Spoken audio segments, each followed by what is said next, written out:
जादुई हथौड़े की कहानी। मनसा गांव में एक लोहार रहता था।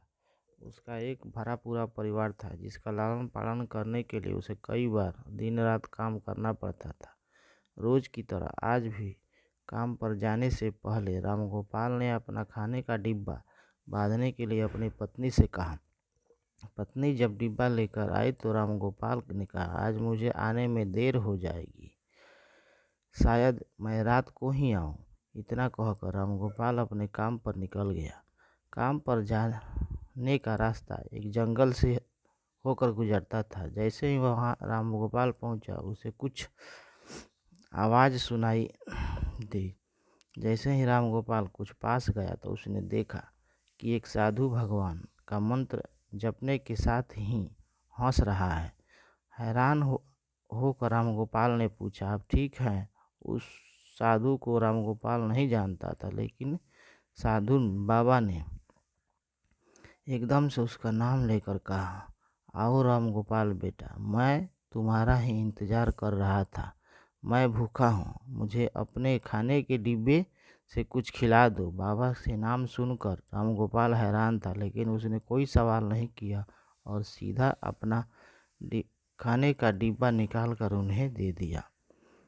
देखते ही देखते बाबा ने रामगोपाल का सारा खाना खा लिया। उसके बाद उस साधु ने कहा, बेटा मैं तो सारा खाना खा गया, और तुम क्या खाओगे? मुझे माफ़ करना। रामगोपाल ने कहा, कोई बात नहीं बाबा, मैं काम के लिए बाजार जा रहा हूँ, तो मैं वहीं कुछ खा लूँगा।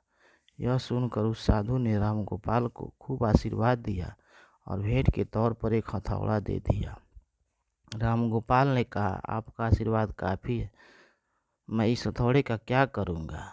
साधु ने जवाब देते हुए कहा, बेटा यह मामूली हथौड़ा नहीं है, यह जादुई हथौड़ा है जो मेरे गुरु ने मुझे दिया था, और अब मैं तुम्हें दे रहा हूँ क्योंकि तुम्हारा दिल साफ है। इसका इस्तेमाल अच्छे कामों के लिए करना और किसी दूसरे के हाथ में इसे कभी मत देना।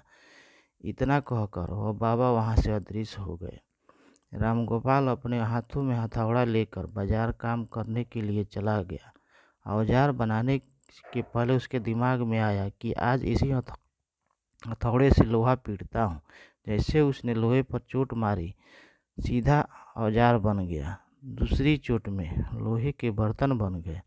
रामगोपाल समझ गया कि यह सही में जादुई हथौड़ा है। वो जो बनाने के सोच के साथ लोहे पर चोट मारता, लोहा सीधा वहीं बन जाता। जादुई हथौड़े की वजह से रामगोपाल का काम जल्द खत्म हो गया और वो अपने साथ ही उस जादुई हथौड़े को घर ले गया। इसी तरह रोज रामगोपाल उस हथौड़े से जल्द काम खत्म कर लेता और कई बार ज़्यादा बर्तन बनाकर उन्हें गाँव वालों को भी बेच देता। धीरे धीरे उसके घर में हालात पहले से कुछ ठीक होने लगे। एक दिन गांव का मुखिया उसके घर आया और बोला, हम गांव वालों को शहर जाने में बहुत ज़्यादा समय लगता है, क्या तुम अपने हथौड़े से गांव और शहर के बीच आने वाले एक पहाड़ को तोड़ने में मदद करोगे? इससे बीच में एक सड़क बना लेंगे और गांव से शहर का सफ़र आसान और छोटा हो जाएगा। मुखिया की बात सुनकर रामगोपाल ने उस जादुई हथौड़े से उस पहाड़ को तोड़ दिया। मुखिया और गांव के लोग बहुत खुश हुए और उसे खूब शाबाशी दी। पहाड़ तोड़ने के बाद घर लौटते समय लोहार के मन में हुआ कि इस जादुई हथौड़े से मेरा काम जल्द हो जाता है, लेकिन कुछ ज़्यादा फायदा तो नहीं हो रहा। इसी सोच में डूबे हुए लोहार घर जाने की जगह दुखी होकर जंगल की तरफ चला गया। उस जंगल में वहीं साधु बाबा लोहार को दोबारा दिखा। लोहार ने उन्हें अपने मन की सारी बात बता दी। साधु ने कहा, इसका उपयोग सिर्फ औजार और बर्तन बनाने व पहाड़ तोड़ने तक सीमित नहीं है। इससे तुम अपने मन का कुछ भी बना सकते हो और किसी भी कठिन चीज़ को आसानी से तोड़ सकते हो। रामगोपाल ने अच्छे से साधु बाबा से उस जादुई हथौड़े को इस्तेमाल करने का तरीका सीखा। उसके बाद रामगोपाल ने बहुत धन कमाया। आज रामगोपाल एक अमीर आदमी बन गया है। अभी भी वह जब भी ज़रूरत महसूस होती है उस जादुई हथौड़े का इस्तेमाल कर लेता है। चाहे कोई वस्तु हो या दिमाग, इसका इस्तेमाल पूरी तरह से करना चाहिए। साथ ही अपने पास मौजूद सामान का मोल समझना जरूरी है।